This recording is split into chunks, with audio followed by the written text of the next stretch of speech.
My life is really, complex. There are things about me that you wouldn't understand. You want to know me? You want to know who I am? I guess we're all two people. One in daylight and one we keep in shadow. What are you? I'm Batman. Atomic batteries to power. Turbines to speed.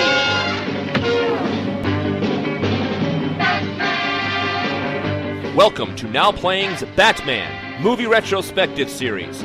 Gentlemen, let's broaden our minds. Part of the Now Playing DC Comics movie series. Gives a feller a good feeling to know they're up there doing their job. With our all-star hosts, Jacob the Dark Knight. You really are quite bright, despite what people say. Stuart the Boy Reviewer. I'm a part of this whether you like it or not. And the Clown Prince of Podcasting, Arnie. Has anybody ever told you you have a serious impulse control problem?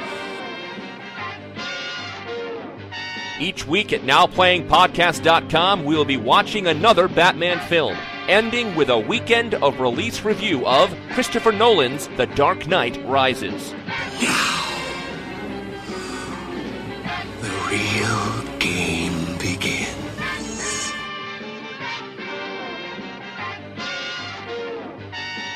What are you protecting me from? Have you ever danced with a spoiler in the pale moonlight? This podcast will contain detailed plot spoilers and mild language. What do you suppose something like this does to a kid? Listener discretion is advised. Enough monkey business. We've got work to do. Monkey work. And here we go.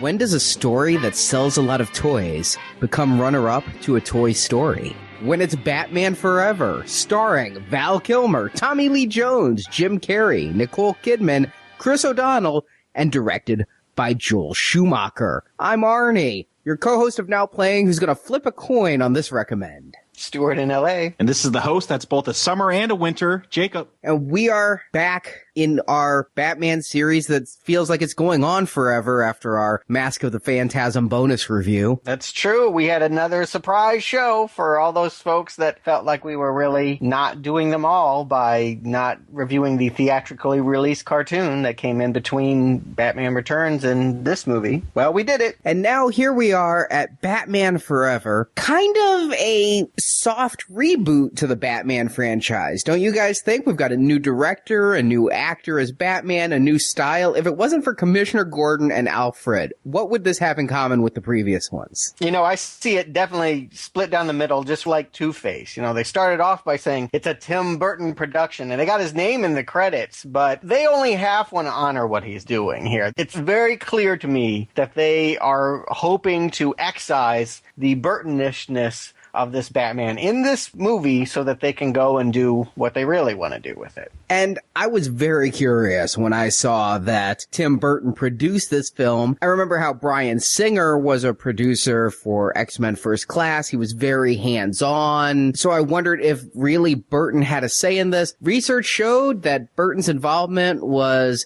agreeing to not return and saying, yeah, the Schumacher guy will be fine. They had one meeting. He's like, yeah, sure, Schumacher. And that's how he got a producer's credit. I figured the only hands-on Burton had here was getting his hands on a check.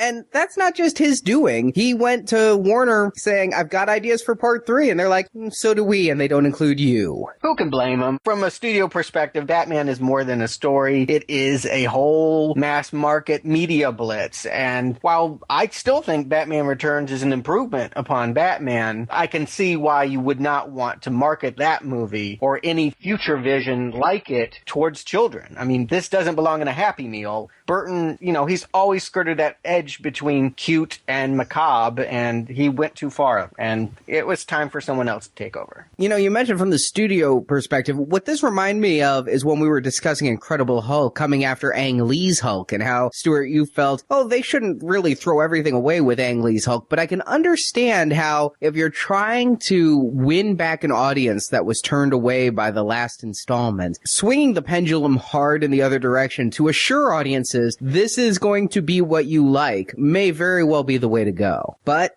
did it work for this one? That's what we're here to discuss. Well, it didn't work for me initially. I saw Batman Returns only at your insistence, Arnie. And by this point, when this movie came out, you and I weren't living in the same cities.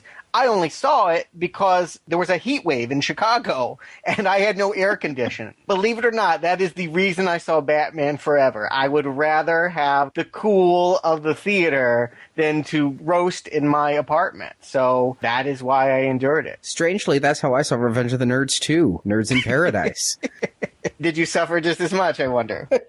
It didn't take a heat wave to get me to go see this. I mean, this was the big movie of the summer, another Batman film. I was there ready for it. I'll talk about my reaction later on as we get into the film, but I was there opening weekend. What's funny for me is I was very lukewarm on Batman at this point. I'd kind of gone into a comics lull, and that year I was just interested in other movies. It was a couple of weeks that Batman Forever had been out. It was doing really good business. I was always a fan of Val Kilmer, so I did go and see it, and even though it had been out a couple of weeks, I remember the theater being pretty full. We'll talk about my reaction, but that is how I saw it, going in with almost no expectations and virtually no desire to see it. I was ready to wait for video. That's hard for me to imagine, given how hopped up you were for Returns, but that one really burned you then, I guess. What was the hesitancy? It was partially afraid of getting more of that, and it was partially having really moved on in film taste since 92. By the time you hit 95, I was all about indie cinema. Well, as far as indie goes, like Reservoir Dogs. Tarantino, it should be said, put out Pulp Fiction the year before, and all Hollywood entertainment felt like it had just been spun on its head by that point. I mean, kids were watching gritty, grimy, indie stuff, big, slick Hollywood movies. Yeah, this felt like kid stuff, and you were an adult now. That definitely was where I was at, and I didn't see most Hollywood movies that summer. And, if I was going to boycott Batman Returns, I felt even more strongly about Batman Forever.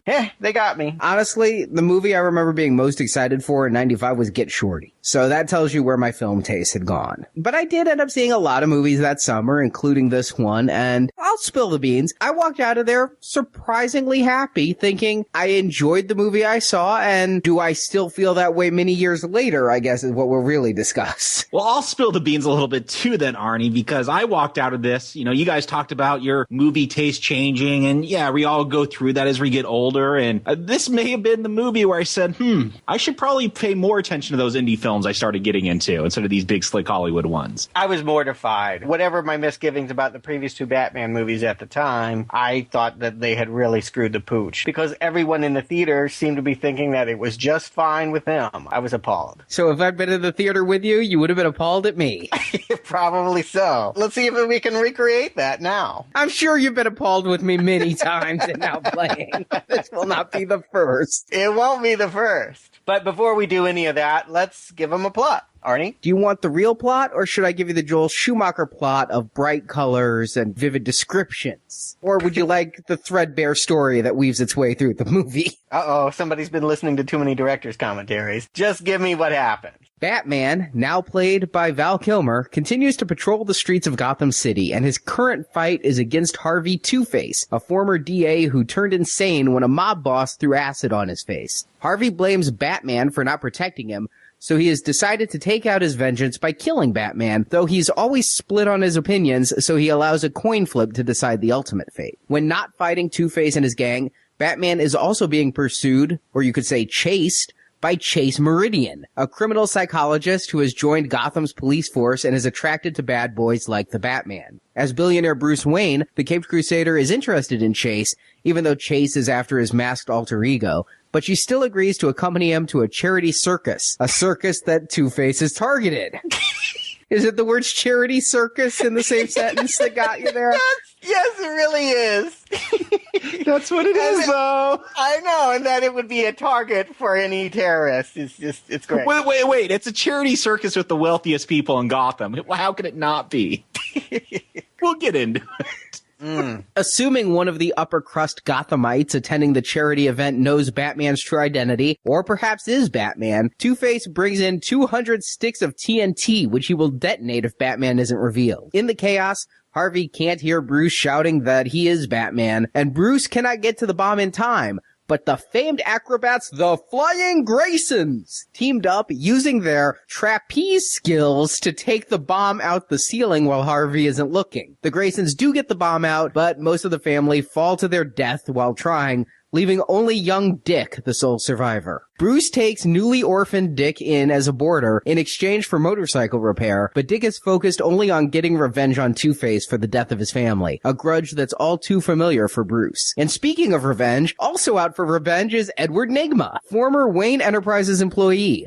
Nygma developed the Box, a genius though poorly named television-like device that provides a fully immersive holographic experience for the viewer by beaming information directly into the viewer's brains. He took the invention to Bruce, but Bruce denied the device, citing ethical concerns, and this breaks Nygma's already fractured mental state, so Nygma attacks his boss and forces the manager to watch the Box, which is when Nygma learns the Box can feed information from the viewer's brain directly into Nygma's, making him even more intelligent and more crazy. He kills his boss, then teams up with Two-Face, having Two-Face pull criminal heists to fund Nygma's invention, and Nygma takes on the persona of the Riddler and starts leaving clues for Wayne. Finally, through the Box, Riddler learns that Bruce Wayne is Batman, and that he and Two-Face share the same enemy, so they team up to not only kill, but humiliate Batman. Meanwhile, Dick, living in the mansion, doing kung fu with wet laundry, and knowing Wayne has secrets, discovers the Batcave and Bruce's identity. Dick wants to be Batman's partner to take on Two-Face, but Bruce is resistant, not wanting a homicidal partner. Harvey and Riddler attack Wayne Manor on Halloween night and blow up the Batcave, kidnapping Chase and shooting Bruce in the head, but not killing him. And when Bruce awakens, he knows he needs help to fight two enemies. Alfred gives Dick his own suit, a Robin suit from his circus nickname, and Batman and Robin go after Two-Face and Riddler. Robin is taken captive, and Batman must make a choice, save Chase or Robin, but Batman blows up Riddler's box antenna, frying Nygma's brain, and saves both. Then in a final confrontation with Two-Face, Harvey tries to flip his coin to see if Batman should live or die,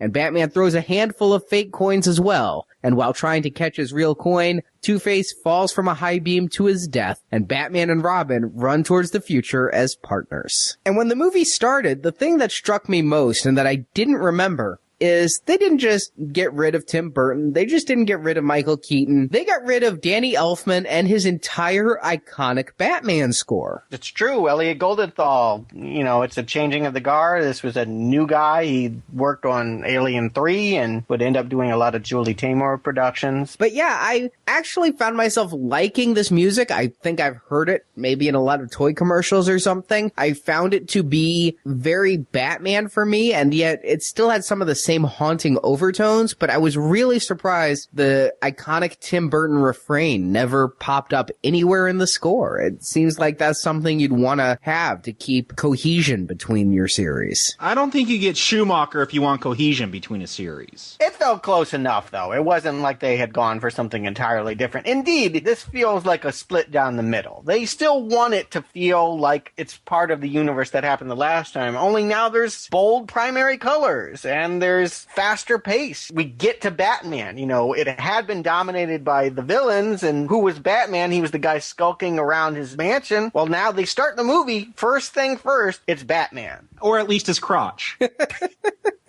I mean, come on. It's in the first 5 seconds of this movie. All its gratuitous sexual overtones. Here, they're just going to film a 2-hour commercial where they could cut about any line into a promo. Yeah, I remember that ad. But have you seen the new Batmobile? There is no way that with those giant fins on the back, that thing's going to make the clearance to get through a drive-through. Starting it this way, you might not even notice if you came to this as an unsophisticated unknowing. I don't know that you would even notice that there's a new Batman guy going on. There's so much stimulus happening, butt shots and cod pieces at the start of this. I mean, they're so eager to whip you into a new adventure. Maybe they're even hoping that you don't notice that it's not Keaton, but it's Kilmer. Were they trying to gently ease us into this? I don't think that was an asset, right? I don't think that they were happy about the fact that Keaton didn't return. Did they want him to return? There were talks. He was not necessarily thrown out. There were a lot of talks. And then finally, after boiling through all the PR BS that I've read, he basically asked for too much money and they said forget it. So they got Val Kilmer, which to me at the time was a step up. As much as I liked Mr. Mom and Gung Ho and Johnny Dangerously, I never really connected with Keaton,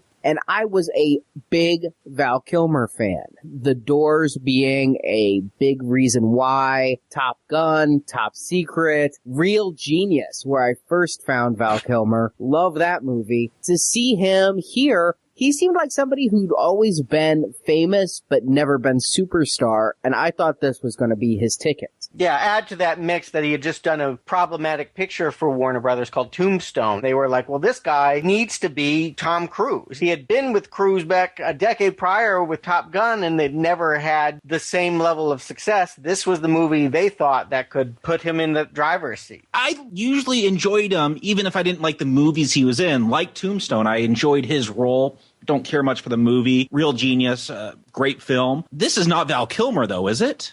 This is a different person in this film. Well, you know, I have a lot of sympathy for Mr. Kilmer here because he is having to give a Michael Keaton performance with Adam West lines. I mean, he really is handled a very bad script, and I don't feel like anyone could say some of this dialogue and not turn crimson. It's embarrassing, really. I don't know. When we get into some of the other characters, I think they pull off these bad lines really well, especially Nicole Kidman. But Kilmer, like, whatever. When he's Batman, he does come off Keaton-esque. But when he's Bruce Wayne, this guy's a board. He's a mannequin. No personality. I think there's no personality in both. I'll be honest, though. It took the entire movie for me to get to that point. In the beginning, I was kind of okay on his Batman. I thought it was fine, whatever, not great, a little wooden. But I was liking his early Bruce Wayne stuff when he's touring Wayne Enterprises, things like that. And when he's first flirting with Chase, I was liking those scenes. It was basically the circus and after when all of a sudden it felt like he was in a trance. It's like he never came down from the Doors peyote and he was just reading the lines. He's a really weird dude. And, you know, even though he wouldn't go on to make Batman and Robin, you know, and maybe dodge that bullet, he didn't take long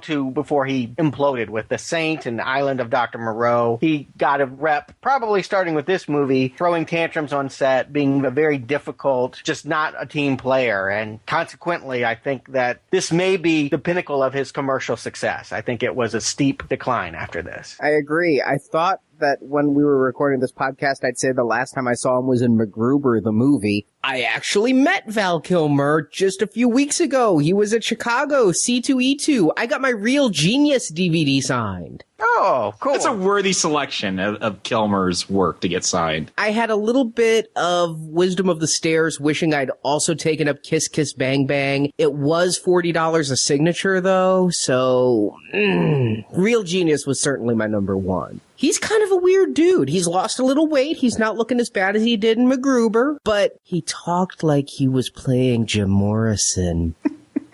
Didn't he play Jim Morrison? He did play Jim Morrison, which is why I was able to peg it. We put Real Genius in front of him. He goes, people in Chicago really like Real Genius. It's a silly movie.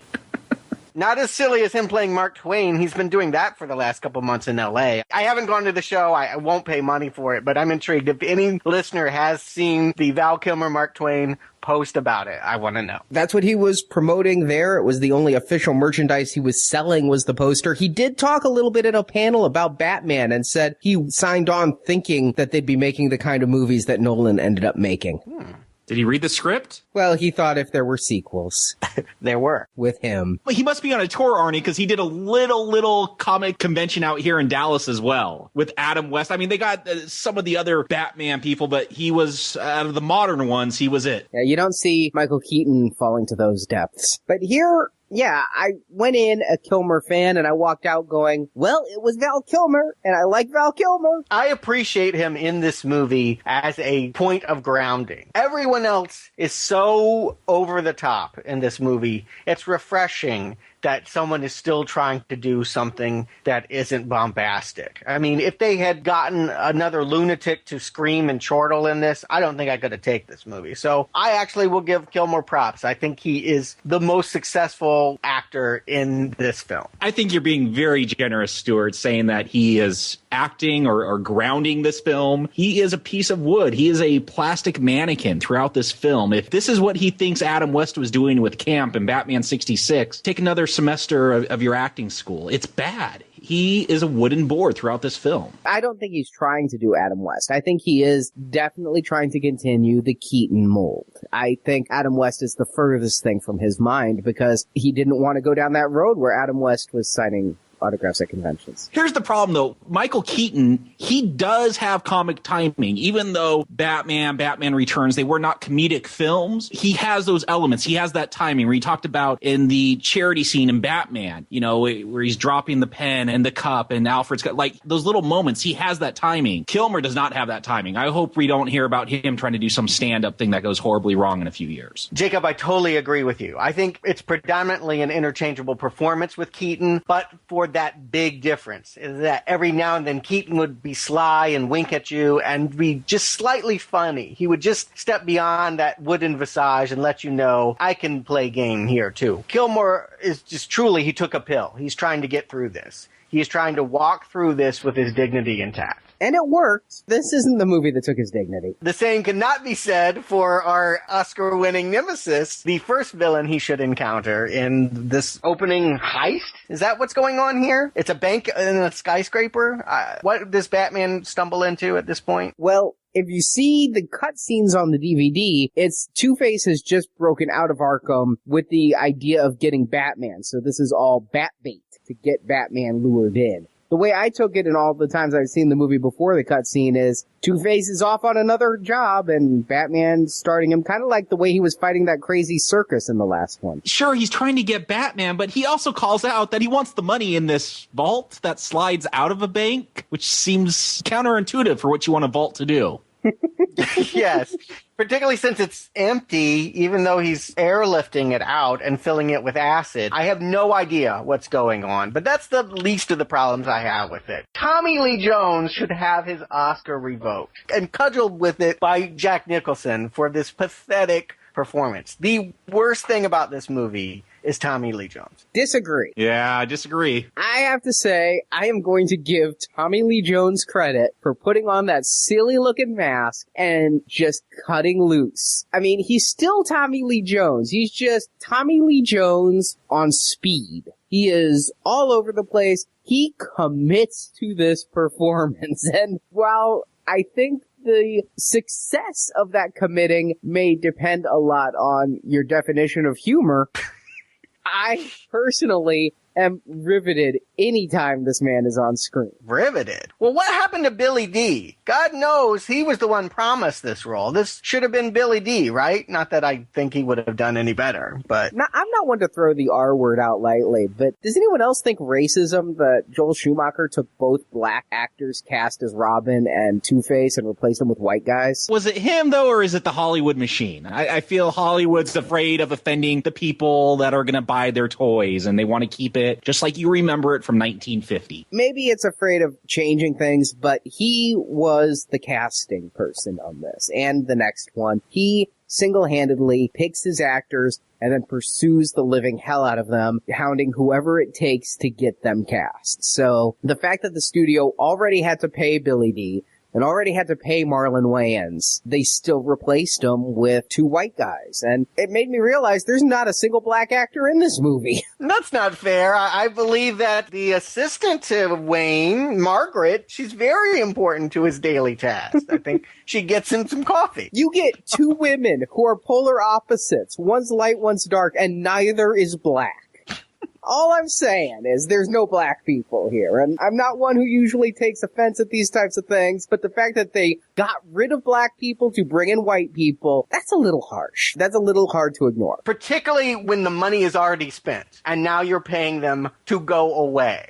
But I will say this. Tommy Lee Jones at this point is a bigger star than Billy Dee Williams is. In fact, I don't know that Billy Dee Williams was even working in 1995. In 1995, he is still got the 2-year glow from The Fugitive and had worked with Schumacher on that John Grisham movie, The Client. So there was a reason to believe that Schumacher would have a better time working with him on this project. That said, also, I remember when the first Batman movie came out, they started doing their dream casting for future movies, and they had 1 person per movie. They never expected multiple villains, and who would you think of as Two-Face? They had Billy Dee cast, so I think you'd go to him. But if you were looking at the Hollywood landscape, it's not like there's anyone who's like, yes, that person is Two-Face. Well, let me get to it then. Who is Two-Face? As someone that only knows Batman from the TV show, I don't think this character ever made it onto that. I don't think I know who this person was before he was in this movie. Yeah, this is the, maybe not only, but probably the most prominent villain from the comic books that didn't make it into Batman 66 because they thought he was too scary with this acid-covered face rotting away. It was just too scary for the kids at the time. I don't know. Egghead was pretty damn scary when I was 4.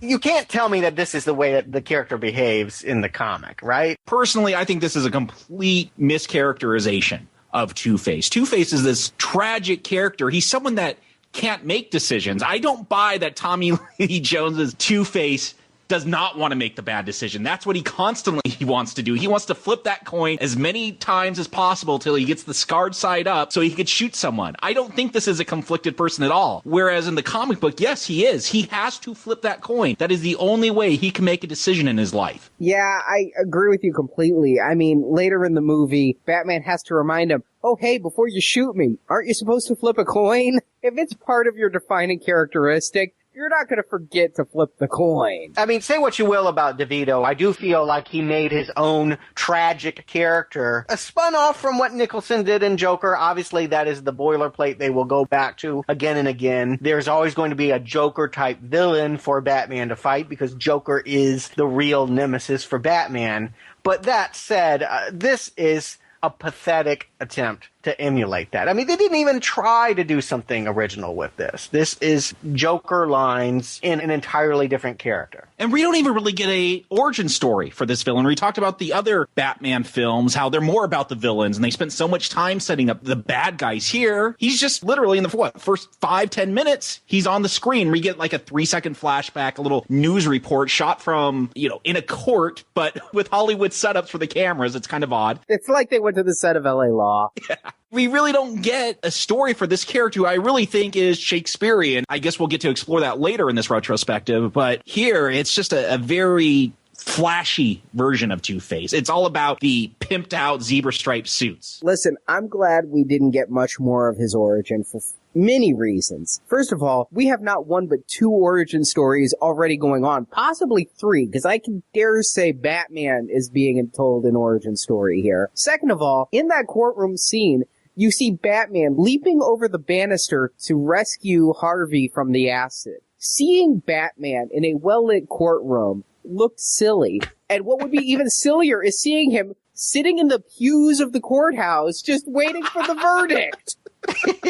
I was definitely laughing as this rolled by, yes. All of the backstory we're ever going to get is, yes, some mobster threw acid on him while he was testifying against him? Well, I don't even know, but Batman was a witness to it, and the acid ate into his brain and caused him to go crazy and be a criminal. That is what it is. Paper kept half of his face from... Acid doesn't eat through paper. No, it takes a little bit longer to go through paper. This is why I always keep my paper shield at my desk in case some acid-wielding madman goes by. Just remember, whole face, not half. I just feel like there must be a cooler story to this character. Something about duality. They want to play with these themes. Burton has always been in these themes of crazy and good guy and bad guy and sanity. I feel like he would make an excellent character, but I've never heard of him before. They don't care to explain who he is, and then he's portrayed by this over-the-hill gas bag. I hate him. I was liking Tommy Lee Jones. I still like Tommy Lee Jones. I'm liking the performance. I didn't know Two-Face. I think I might have seen him in one episode of the cartoon, but I wasn't really a watcher of that cartoon. So he was new to me as well, and I was fine with him here. Although, if the courtroom scene didn't take me back to Batman 66, I was certainly thinking Batman 66 a lot with Two-Face, because he has his goons who went down to the shop and got split down the middle matching outfits, and he just has this army of goons that come from nowhere, seem to want nothing. They're just there to reinforce him. They're like video game minions, and I'm like, this is just like Batman 66 here. Or Batman 89, where the Joker goons had embroidered jackets. But furthermore, they got neon guns. Everything's neon here. Senseless neon. Why would you put neon on a Tommy gun? Because it looks cool. You know what? I'm not going to say that this movie looked bad. I think that it was a style. I prefer Burton's. I mean, that last movie, particularly when it was projected, it almost looked monochromatic. I mean, it was almost a black and white movie. I don't think that they're wrong to splash it up a little. If they wanted to make a more Blade Runner neon kind of dark, then I'm fine with that. I have no problem with the art direction in this movie. I've always liked the visual style of this movie, and if you start picking it apart, why do you put neon on guns? You've already lost it. I mean, you're dealing with something that comes from a comic book, and I could pick up any superhero comic and point to a panel and go, why is that there? Well, because it looks good. It's art. You're putting words and art together. Well, here, that's what they're trying to recreate. And I do really like the look of this film. It's a totally different Gotham City than we saw before. It reminds me almost of like a stepping stone by way of the funny pages between what Tim Burton did and Blade Runner. It's all very vertical. It's all very neon. And yeah, I gotta say that one of the big reasons that this movie is working for me at this point is just the pure look. Let's face it, this is a Joel Schumacher film. You can say whatever you want about them, but they're always pretty. The man came from window decorating. That's literally his first occupation. I think he probably should have stuck with that. I don't think he has much of a storytelling sense, but yeah, no one would deny that he doesn't have a visual flair, and I've seen him apply it to ruin many a movie. Now he's here with Batman. I don't want to get stuck on the neon guns. What my point is that when I first saw this, and even watching it, this is the first time I've seen this film since I originally saw it in the theater. It's such a stark contrast from what we got with Burton. I could see the little building blocks. I could see the evolution, how we've gotten from Batman 89 to this with the architecture and with some of the subtle colors, but it's a shock to the system. If you're a fan of those Burton films, I got to wonder how this one's going to set with you. And I know how it set with me after seeing it. Here's the thing. I didn't mind the look. What I hated was the feel. What I hated was the breakneck editing of the picture. The whole story feels like it's being passed to us like a baton in a relay race. I mean, literally, people are running up to us, winded, being like, okay, okay, I mean, I can't even tell what's going on. I feel like this thing is an assault. And that is what I am reacting to very early on to this. I can tell you the moment that my spine twisted and never uncurled is the introduction of Chase Meridian. They come in with this crane flying down and the wind's blowing their hair and she whips around, and I think that if this is their idea of introducing a character, stop this carousel. I want off.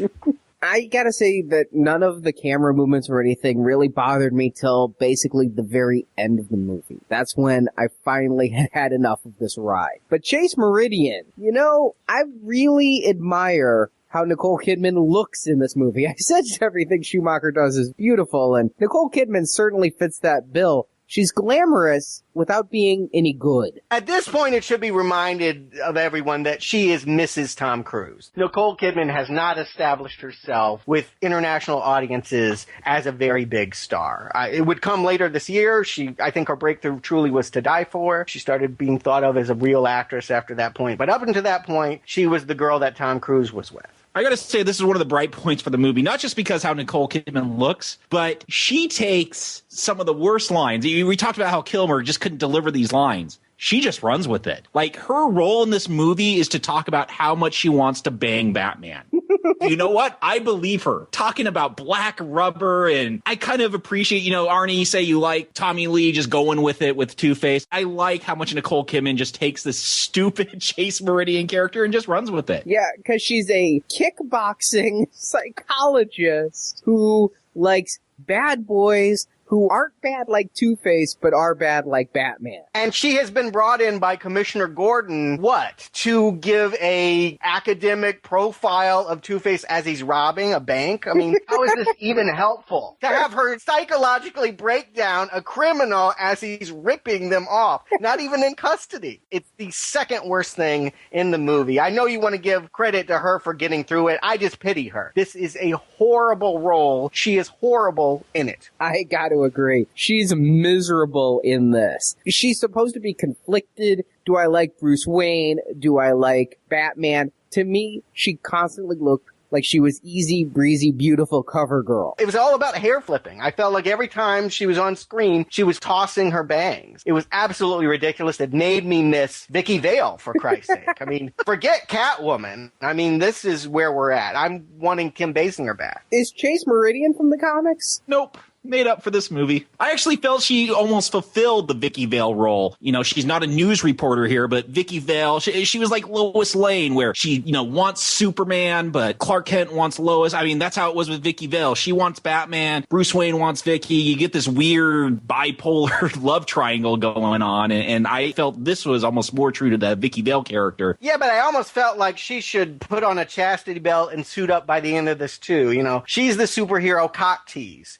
She wants what she can't have. She doesn't want the rich millionaire Bruce Wayne. Billionaire now. He's gone up. Oh, yes. But when Batman is coming to her on her porch, she's like, no, actually, there's somebody else in my life. I mean, how can she choose between the wealthy rich guy and the mythical superhero guy? I mean, I hate this character. I really resent that she is the one that we're supposed to identify with. She's the commoner amid all of these larger-than-life personalities, and she's the least one I can relate to. And she sleeps naked and still turns away a guy who she invited to her apartment at midnight. And she also sets off the bat signal in lingerie. How could you not like Chase Meridian? What a grand pursuit. I'd pursue her, but I wouldn't respect myself in the morning if this is the conversations. I just love that when she's kickboxing and punching, she's all out of breath. Oh my God, I've worked so hard. There's not a bead of sweat. There's not a hair out of place. Joel Schumacher specialty there. Yeah. Nobody ever breaks a sweat. Jim Carrey does. Oh, you want to talk about the worst part of this movie? Or the best. Either way you want to go on there. I gotta say, love Jim Carrey in Living Color. When I was in high school, I really liked Ace Ventura. It's been a while since I've revisited that film. Loved him in that, though. This is where I said, screw this guy. This is where I turned against Jim Carrey in this movie. He was the guy of the moment. I mean, they really lucked out here because this was supposed to be Robin Williams, right? And God knows Robin Williams had already been passed over for Joker. He's like, well, I gotta be Riddler. If they're not gonna give me Joker, they'll give me Riddler. Hell. And then this guy comes 1 year before they shoot this and produces Ace Ventura, Mask, and Dumb and Dumber, and he's the guy they have to get. And who is Robin Williams? There's several things to that. First of all, yes, I completely agree with you. I'm a huge Robin Williams fan. I loved him, especially at this point in time, before he did a lot of other direct. And when people were saying Robin Williams was pegged for Riddler since 89, I was all for that. And when I heard Jim Carrey got it, I'll admit there was some backlash on my part. I liked Ace Ventura more than I ever thought. I refused to see it. I didn't like him on In Living Color.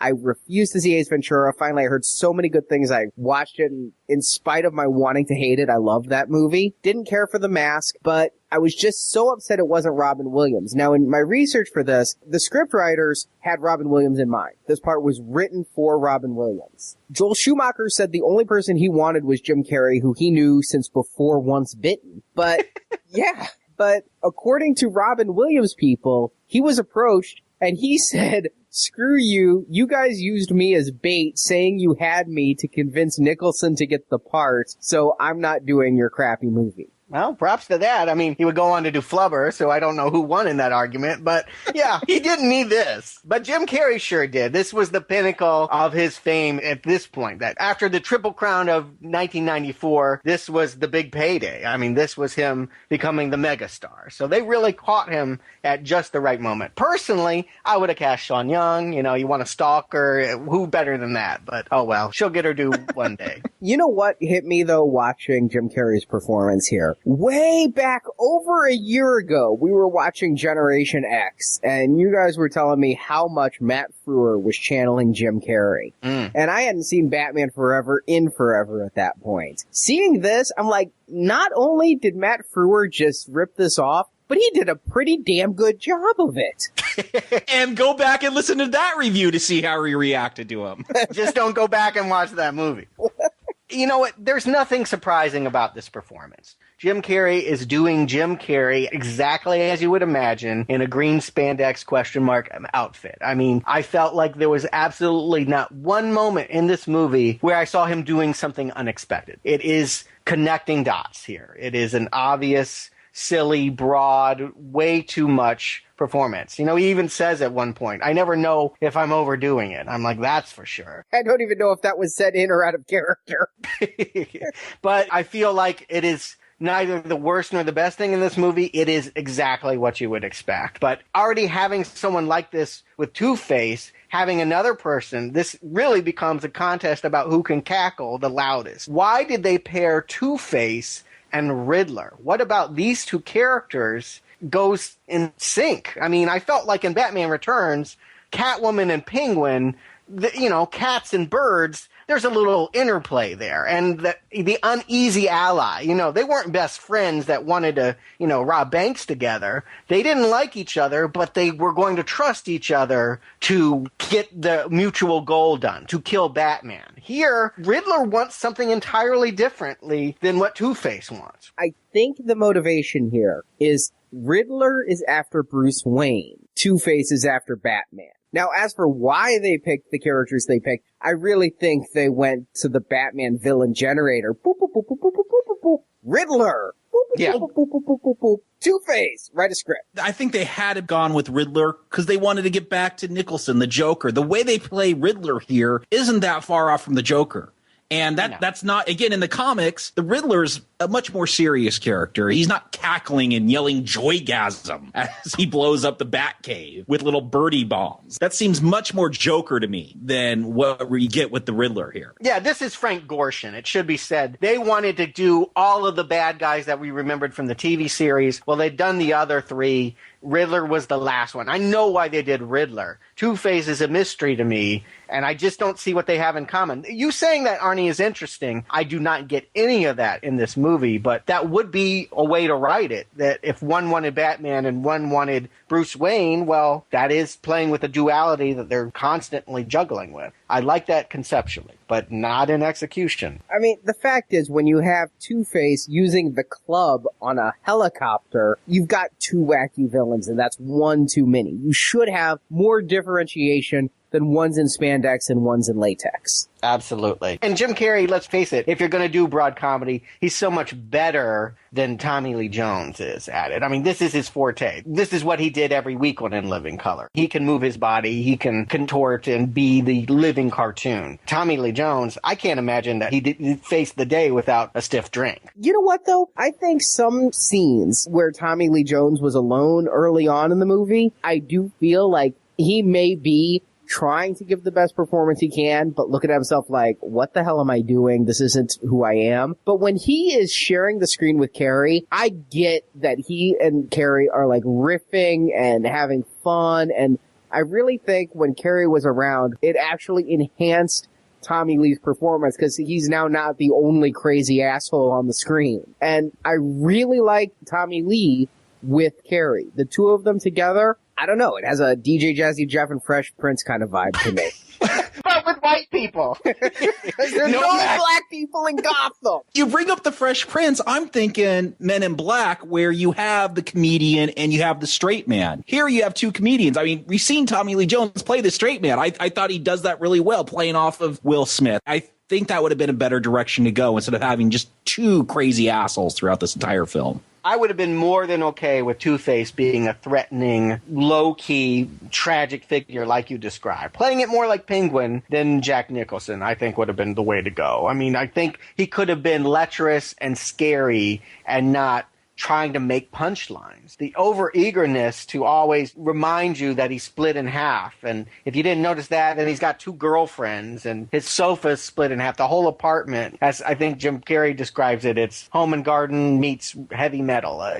Every joke is the same. It would have been better if it was Home and Garden meets Guns and Ammo, by the way. It's just not a very good joke. I don't know. You know what? The Riddler's plot, conceptually, I could kind of go with because it kind of reminds me of, well, what's worked in the past for me, which is Joker products. He wants to get a consumer product out there that's going to rip off Gotham City, I think. Now, I'm not sure exactly what's positive or negative about his 3D TV, but that's the hook into his world and what he wants. It's very clear to me that he's an understandable character because Bruce Wayne, his idol, rejects his passion project. I remembered him being a normal guy who breaks. No, he's bug nuts crazy from the very first scene. Bruce, I think I deserve an answer now. Bruce was going to look at it. Bruce was going to put some time on his calendar, and we know Bruce Wayne doesn't lie because he's a hero. So he was nuts from the very beginning, which I think undermines his character arc a little. Yeah, this is a guy that has a Riddler bobblehead and a Riddler fortune-telling machine in his apartment. Like, we can't be that surprised when this guy goes crazy.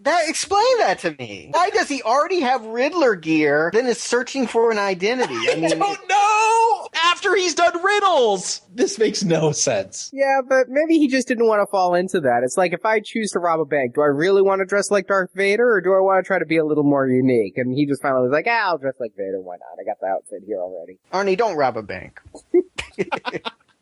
Now, why is it called the box? It looks like a blender to me, but... It is a blender with some aquarium rocks in it.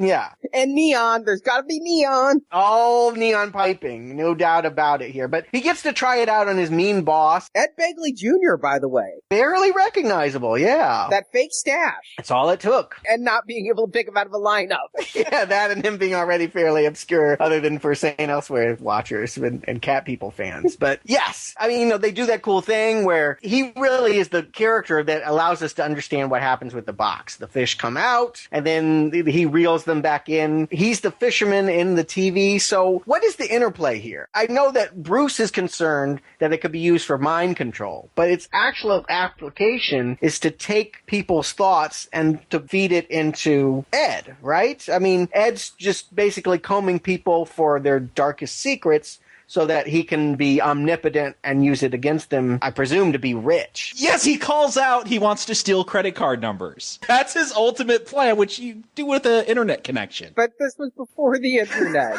But here's the thing. That wasn't his original plan. Like, originally, he just wanted to make a fancy 3D television without having to buy the expensive television. You just get the box. And he accidentally finds out that you could steal their brain power, but it doesn't make the person stupid afterwards. Like, they're still normal, but you're smarter all of a sudden. Like, I don't get this. How does that harm, really? Ultimately, I feel that's where our culture is heading. I mean, everyone's into this whole transparent living. I mean, Facebook, all of this. People want to share their whole lives online. I mean, that's really, in this day and age, it's not really understandable. Hi, welcome to our podcast. Exactly. I guess it's a Gen X problem, but it doesn't make any sense nowadays that that would be a problem. It doesn't do anything bad to the people that are watching it. It only makes Riddler presumably smart. part. Here's what I got out of it, is that it actually turned the viewers into zombies. Like, he could only access their intelligence when they were plugged in, and it would just make them stare mindlessly at the box. It's a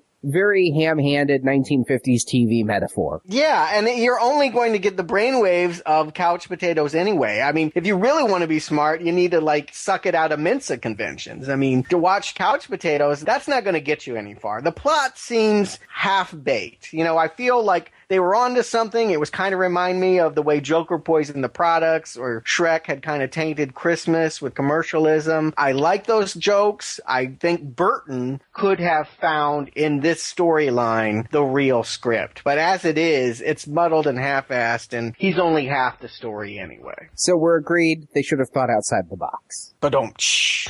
You should write the next movie, Arnie.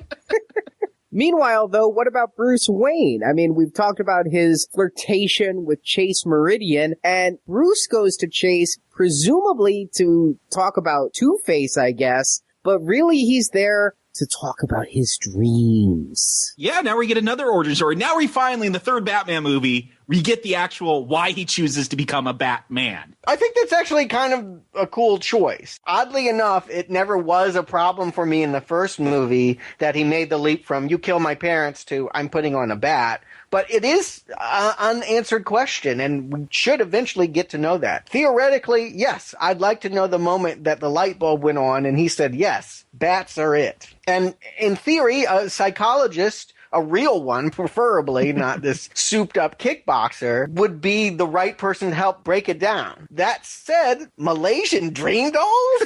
I thought Nightmare on Elm Street 3. I went right back to Nancy. My nose got so acrid. I'm like, I smell shit so strong on this. I had to go look it up. I'm like, are there such a thing as a Malaysian dream doll?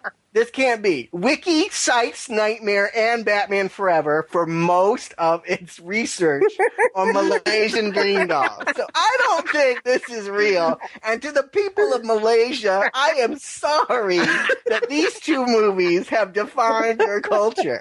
Here's what's funny. I've had 2 Malaysian roommates, and this is more than I learned about the culture from them. They wouldn't know anything about it. What? What are you talking about? A dream doll? No? I just went to bed.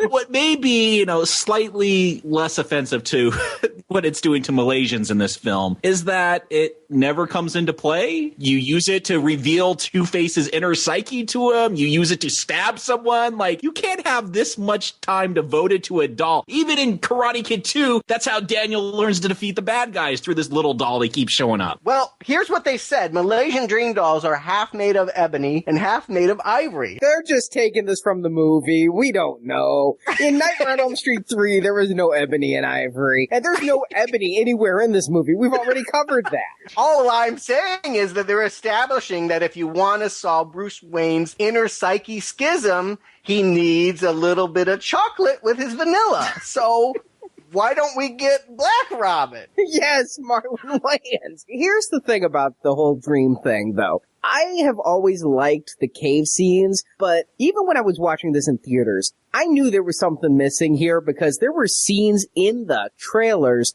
of Bruce Wayne in a cave as an adult. And I'm like, something is up here. And it wasn't until now, close to 20 years later, that I finally have closure on this issue. The studio was so demanding that the cut come in under 2 hours, they cut an entire part of the subplot out. Oh. So he does stab someone with the Malaysian dream doll.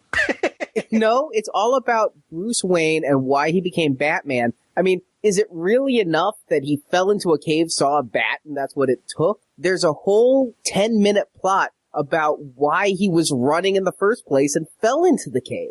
And what it was his parents died, and he was looking through his father's diary. His father had kept a diary every day. And the last entry was, "We'd rather stay home tonight, but Bruce really insists on going to this cartoon." Oh, I hate that. There was an episode of the Batman the Brave and the Bold, which was a really good cartoon, but it pretty much led to the conclusion that Batman's parents were killed because he was a whiny brat. But this makes sense if you watch the movie. There's that one scene later on where he's talking to Alfred. They're talking about Dick's parents, and he goes, "I killed them." And you're like, you killed who? Is it just he feels so guilty that Tommy Lee couldn't hear him over the crowds? That's how I took it. It's all about Bruce Wayne has guilt that not only were his parents killed, but if he hadn't insisted they go to the movie, then that would have happened. And he read that entry and went running and crying, and that's when he fell into the Batcave. And I think that adds so much more to the Bruce origin story than we get out of this, that I think they should have cut 10 minutes of Carrie, not this 10 minutes. No, I agree. I kept wondering why they were focusing so much on this journal, and then the reveal is, well, he grabs it and runs and falls into the cave and sees a bat. Like, why do we need the journal to get into the cave? I really wondered why we were looking at this book. At first, I thought it was like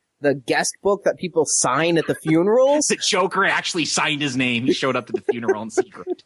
I really did wonder about the book, and when I finally saw the scenes, I'm like, this answers so many questions. Yeah, that does help. I would have liked a little bit more patronage to the actual psychological torture. But that's Burton, right? I mean, that's what Burton always saw in this, a tortured, tormented figure. That was his deal. They're trying to get rid of that. They don't want that Batman. They're here to solve that problem and move him into Batman 66 camp. Schumacher can't wait to do that, you know, and I feel like every time that they short skirt what Burton established, it's not a good thing. I really wish that they had spent more time on that story and not just a Malaysian dream doll flashback. I mean, I feel like that could have been woven into the story much better. And it was throughout. I mean, it wasn't just a couple of scenes. It was an ongoing thread, a lot of which is still left in the movie in many ways. But we'll get to another bit a little later that was the other major scene taken out of this. But first, we haven't talked about Chris O'Donnell yet. Time to go to the circus. Chris O'Donnell, I'm going to just go out there and say it. I was so happy when I found out he was Robin. I was a Chris O'Donnell fan. What had he done? I had no idea who this guy was.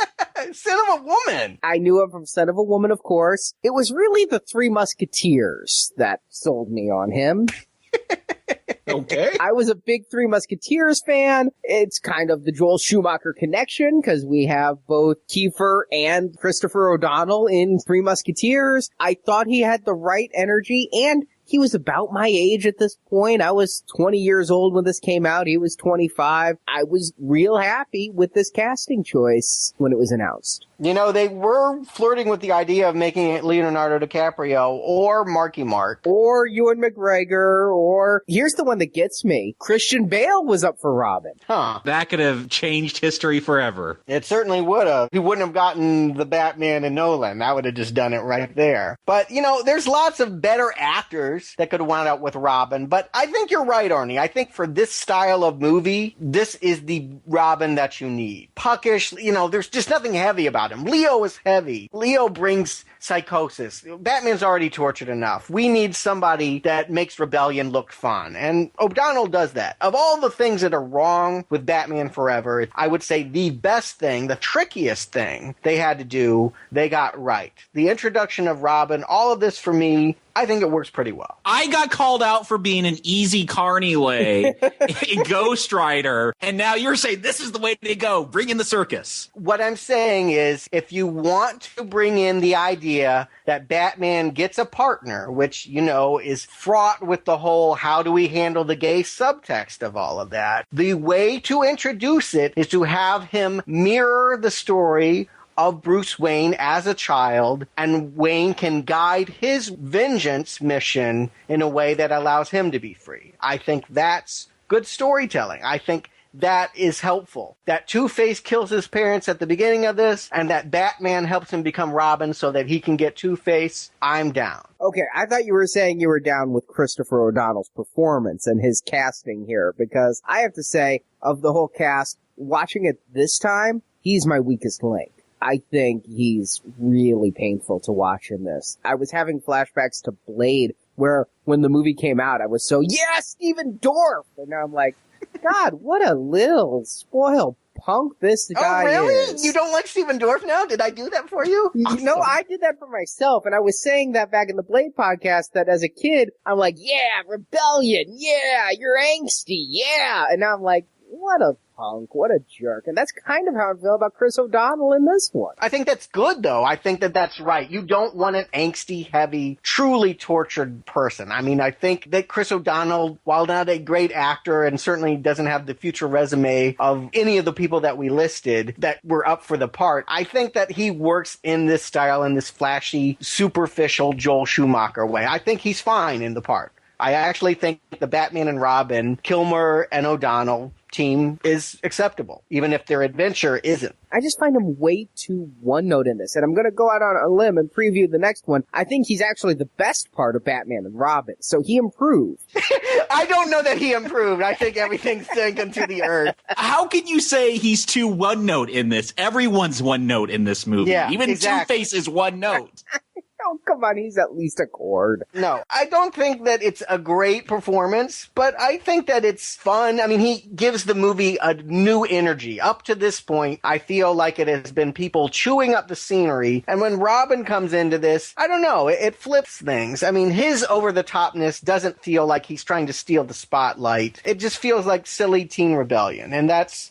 I don't know. It's nice to have something else to focus on rather than a shrieking ham. And furthermore, I think he really embraces what Schumacher wants to do with this more than anyone else. I think Carrey's doing his own thing. He's being Jim Carrey. Tommy Lee Jones, I don't know what he's doing.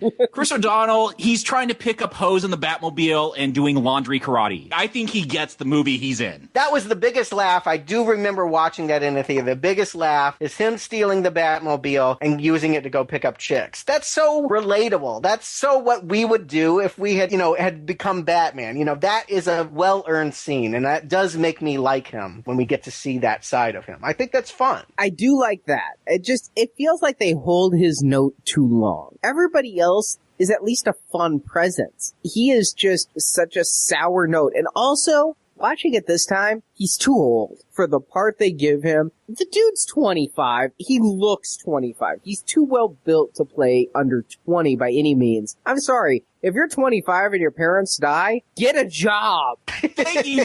Batman, Bruce Wayne, is straight up trying to abduct this.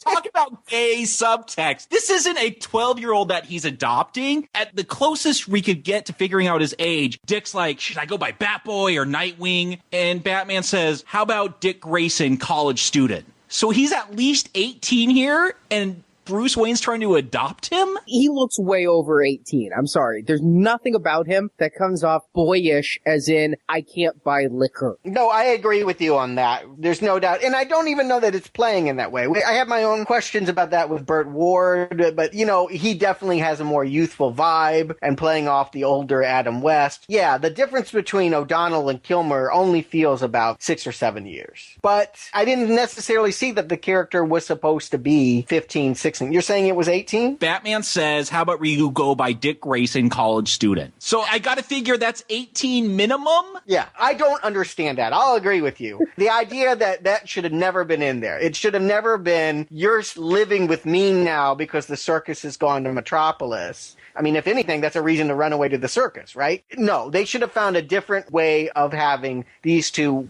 initially meet and get together. I think that was the poor choice. But I don't want a younger one. Let me say it that way. I would hate to have, some sitcom Vanderbeek or something like that coming in as Robin. I mean, we don't want a prepubescent. We don't want a child Robin. I think that would be really awkward. One of the things they, in theory, at least did right, was to have this conflict where Robin wants revenge and Batman's there to teach him to control that rage, to channel it in the right direction. My problem is that we just saw 2 films where Batman chuckles when he sticks bombs in people's belts. We're getting mixed messages here. Batman even drops a line that once you kill him, it's not going to solve anything. It's only going to make it worse. I mean, maybe he did learn something from killing the Joker in that first film, that killing people isn't the way. It's a weird storyline to go if you're taking all 3 of these in continuity. Here's actually how I took that, though. It wasn't that Batman believes that what he's doing is wrong.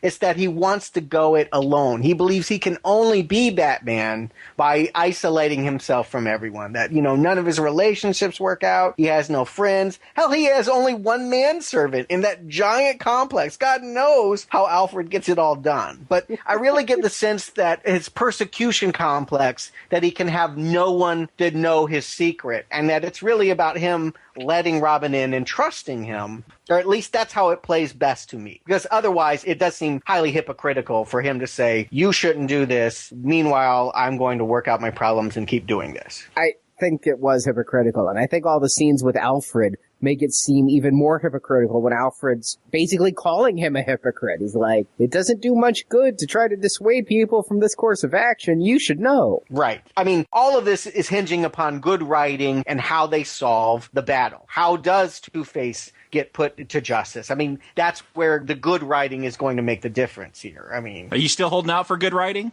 No!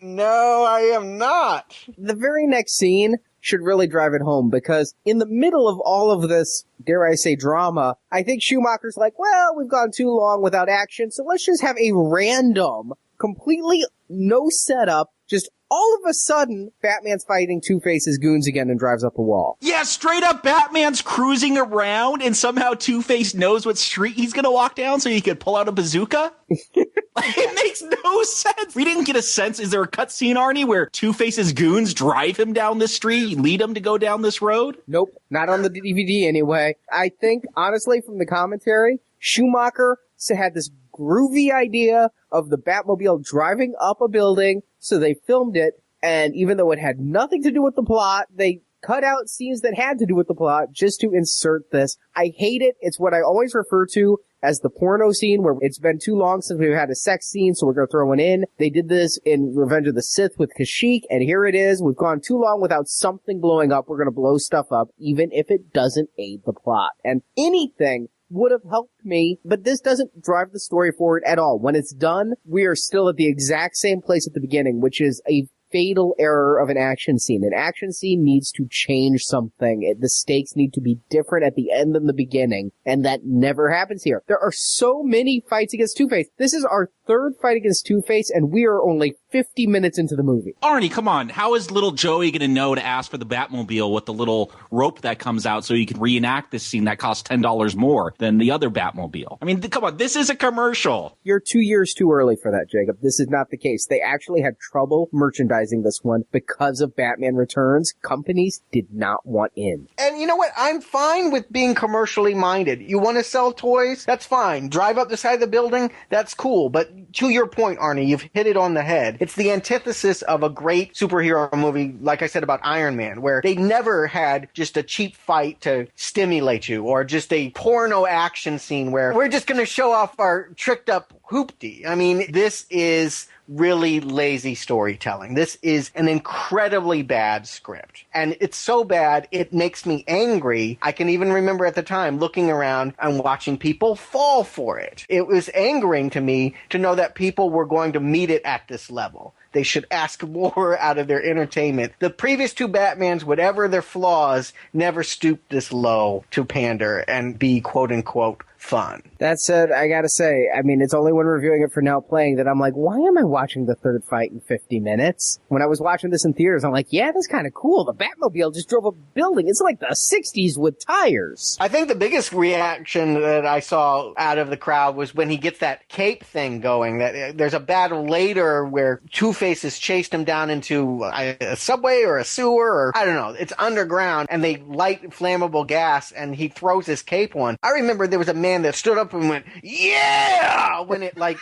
did whatever it did. Batman didn't burn, and he comes running out of the flames. I mean, literally, that's a stand-up and cheer moment. I mean, I'm horrified. You're right, Arnie. You've nailed it for me. These action scenes don't change the dynamic between the three players. Those remain constant throughout the entire movie. It's the same thing done again and again and again just to show off tricks on a belt. That blows my mind. I remember watching this again when it first came out, and I was rolling my eyes. Like, whatever I said, how bad the writing might have been for Batman Returns and, you know, the darkness, at least that had a sense of purpose. I have not gone back and watched Batman and Robin again, but this cannot be worse than that. I mean, this is really bad stuff here. And I'm wondering that all the people that hated on Batman and Robin, if they ever go back to this and go, you know what, this wasn't the fall from grace. This one's really bad too. I'm going to say that you're talking to this person, and I'm going to say this is much better. Much, much better. Because we'll talk about it next week. Yeah, I mean, that's a conversation for next week, and I may eat my words, but in my mind, this is just as bad as Batman and Robin. It's not, but I have to say I'm scratching my head a lot more than I remember doing previously.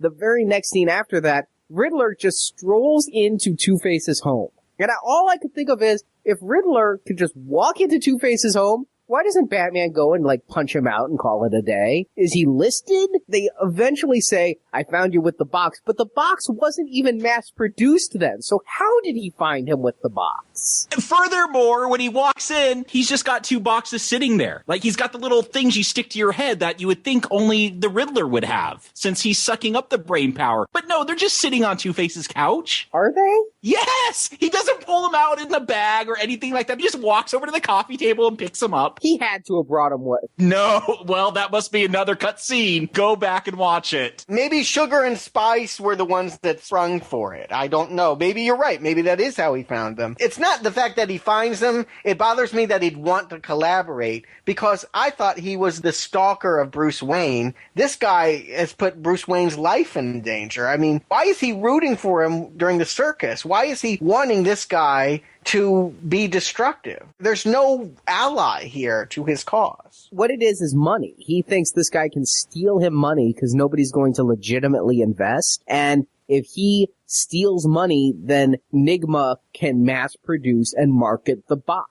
So the whole thing is he needs somebody with money, and he can offer the box as a tool to get Batman. So it's, just an ally of convenience. It has nothing to do with Bruce Wayne at this point, other than I think Nigma doesn't want to kill Bruce. He wants to outshine Bruce. He wants to be richer, famouser. I get all that, but this is important to stress. They do a crappy job of that. We needed to understand that the box was not a success until they stole the money to make it a success. All of a sudden, Nigma just exists, and everyone is watching it in montage, and we just understand it's the new phenomenon like TiVo or the internet or something like that. I mean, it just happens, and there doesn't seem to be any connection between him running around with Two-Face robbing casinos and him becoming a upstart tycoon. You mentioned Leather and Lace. I feel that Debbie Mazar and Drew Barrymore deserve a moment of now playing's time. They're Sugar and Spice. What did I say? Leather and Lace. Oh, crap. I actually got that from bonus materials. That was their original name, and Warner said that was too R-rated for a PG-13 movie. But Chase trying to f*** Batman the entire movie's not? Exactly. But yes, they were originally Leather and Lace, not Sugar and Spice. Oops. I apologize for that guffaw. It's nice to see Drew Barrymore out of rehab. Which is what she was best known for at this point. But you know what? She has something. I mean, right here in this movie alone, you can see she's given more screen time than Mazar, and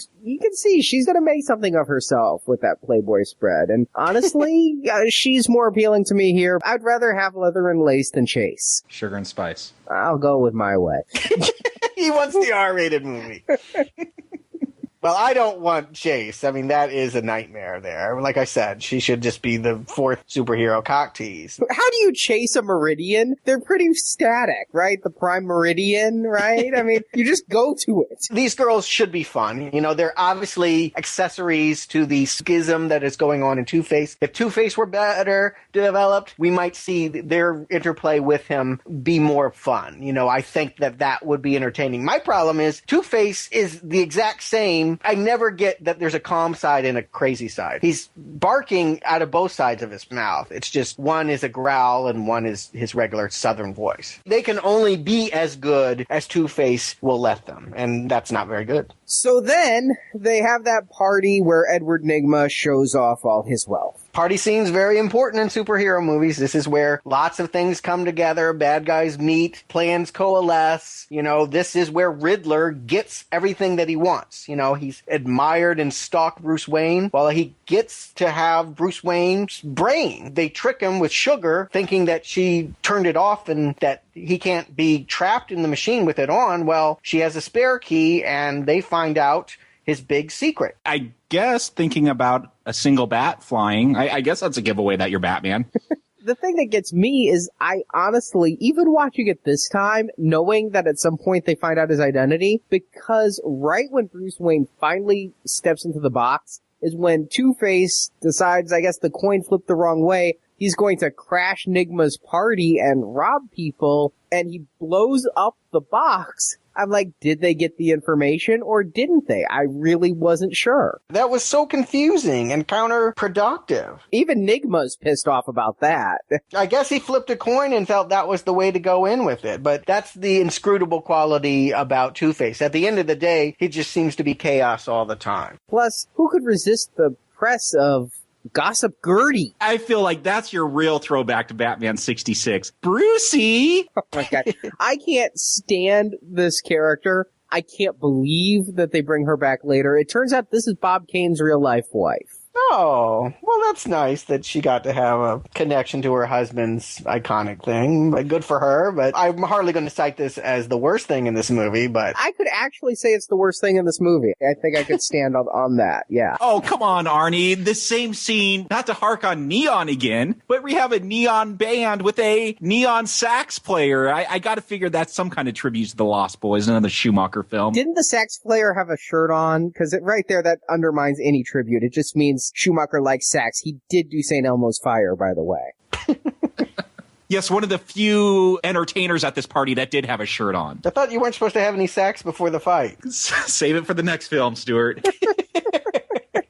What I did like, though, is when Two-Face breaks in, I was completely amused and had a smile on my face. Even this time, I forgot this scene happened, where Bruce Wayne runs out and goes, "Emergency, Alfred," and gets, like, a suitcase with a bat suit on. And then seconds later, Dick comes running out, "Emergency, Alfred," and there's the leotards in the back. So we get Robin fighting crime in his 60s outfit. But here's where, again, like I said, Two-Face's performance really takes off. Now Two-Face and Riddler have a partner, and so we gotta get more Robin evolution. What about the neon gang that Robin goes out to fight? Or Dick, I guess he's not Robin yet. I like the scene up until that point. I like the idea that he's cruising a chick and that he gets in over his head. I don't know why it has to be garish Dayglow. I really, up until this point, have liked the lighting scheme, but to do this black light kind of stuff, the movie's losing me even on an aesthetic level at this point. Why are black lights all through their alley? Like, that's not natural lighting. No. They hang out at the head shop a lot.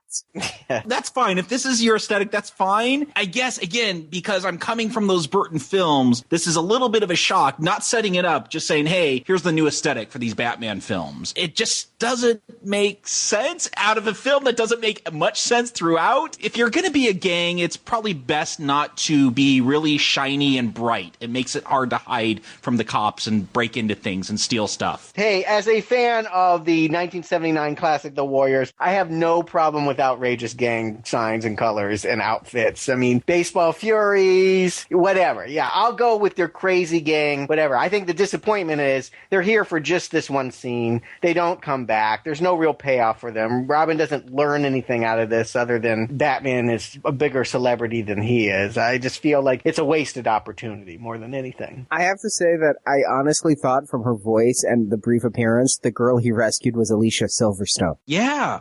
I thought the same thing. You know, none of these trivial things matter too much to me. You know what really burns me, though, is the fact that during all of this, Riddler has been dropping clues for Wayne to solve. That it's building towards some big identity mystery thing that is going to be a big reveal. This is Batman 66. No, this is worse than Batman 66. This is a riddle that plays no part in this film. It has no consequence. None. Zero. And they interpolate it in a way that Adam West would. I mean, you know, it is non sequiturs that are linked by the sheer willpower of needing to get the story to a close. I mean, I guess it all comes to a head on Halloween. Did you guys know it was Halloween? What?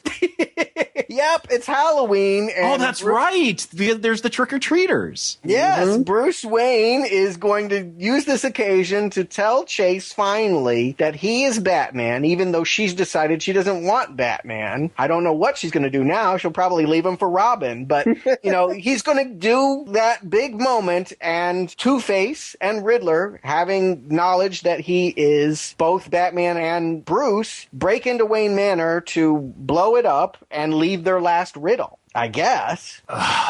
Yes, this is where we get Jim Carrey doing multiple pelvic thrusts, yelling joygasm, yelling spank me. Is it wrong that I like it? Yes, that is a big problem. Okay, well then, call me wrong and... Why does the Riddler have bird bombs? He's not the Penguin. He's not a bird-themed villain. Does Schumacher like birds too? Well, possibly, but they're just little, like, joke things. He's big on the novelty items, I guess. I really think that would be more of a Joker thing than a Riddler thing, but we already said back in Batman 66 they're very similar. Redundant, even, is the word I used. Again, this is where it just starts pushing it too far. Here, we get the Riddler grabbing his crotch and, like, spitting, and we get cartoon sound effects, you know, spit hitting the bowl, and... That is the one part where he's doing the pitcher thing, and the music's going boop, boop, boop, boop, boop, boop, boop, boop, do-do-do-do-do-do. That's the one scene where I'm like, oh boy, I wish they just hadn't gone that far.